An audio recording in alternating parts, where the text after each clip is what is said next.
मित्रांनो, आपल्याला jolly LLB हा चित्रपट माहीत आहे.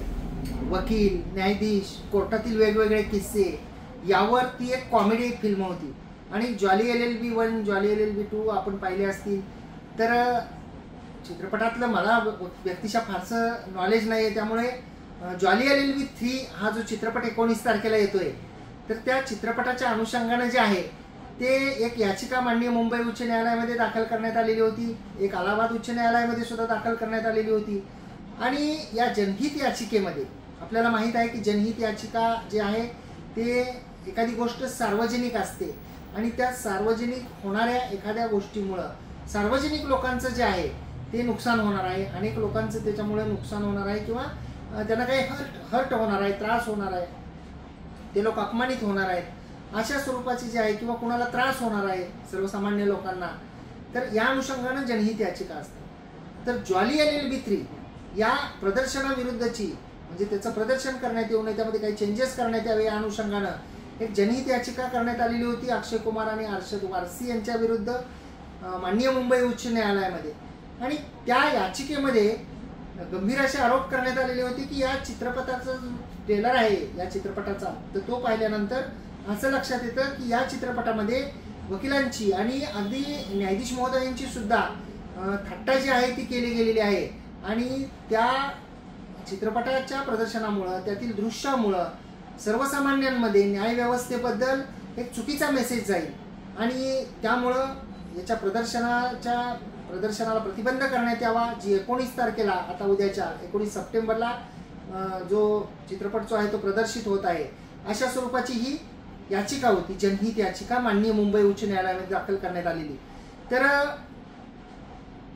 त्याच्या प्रदर्शनाला स्थगिती देण्यात यावी अशा स्वरूपाची मागणी होती. आणि ही याचिका जी आहे ती बुधवारी, म्हणजे काल जी आहे ती माननीय मुंबई उच्च न्यायालयाने फेटाळून लावली.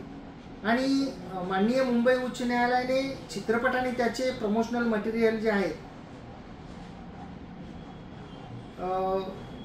म्हणणं असं होतं की या चित्रपटामध्ये न्यायाधीशांचा सुद्धा अपमान झालेला आहे.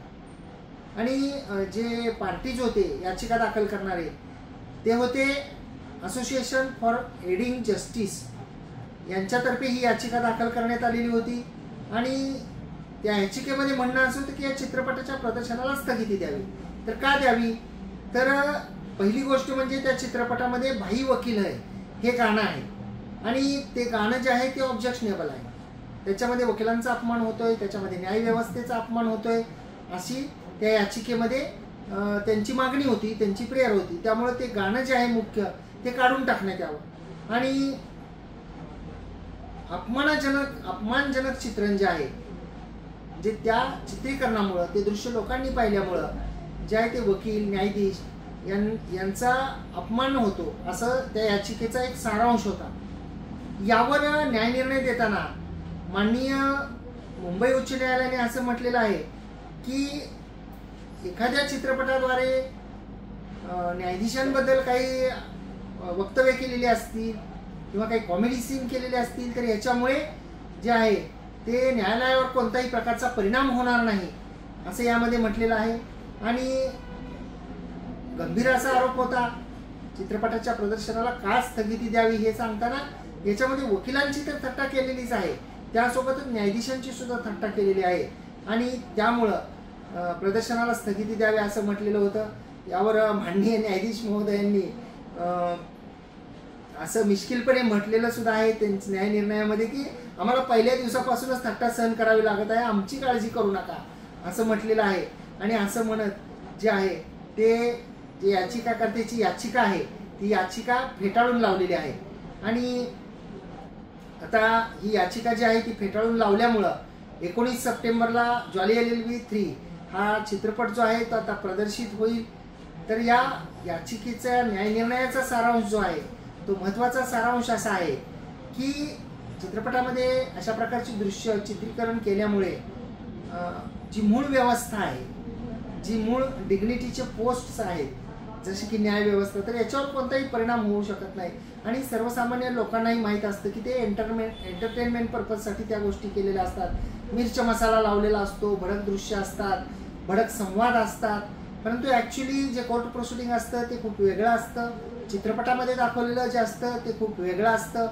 त्यामुळं अशा प्रकारचे चित्रपट, अशा प्रकारचे सीन, अशा प्रकारची थट्टामस्करी याचा अर्थातच न्यायालयीन कामकाज असेल किंवा माननीय न्यायाधीश महोदय असतील तर त्याच्या अनुषंगाने कोर्टावर कोणताही परिणाम होत नसतो असं या याचिकेमध्ये म्हटलेलं आहे. मित्रांनो, ही माहिती जर आपल्याला आवडत असेल तर या माहितीला एक लाईक करा, व्हिडिओला शेअर करा. आपण जर कोर्ट कचेरीच्या यूट्यूब चॅनलवर हा व्हिडिओ पाहत असाल आणि अद्याप आपण सबस्क्राईब केलेलं नसेल तर सबस्क्राईब जरूर करा. बाजूचं बेल आयकॉनचं बटन दाबा.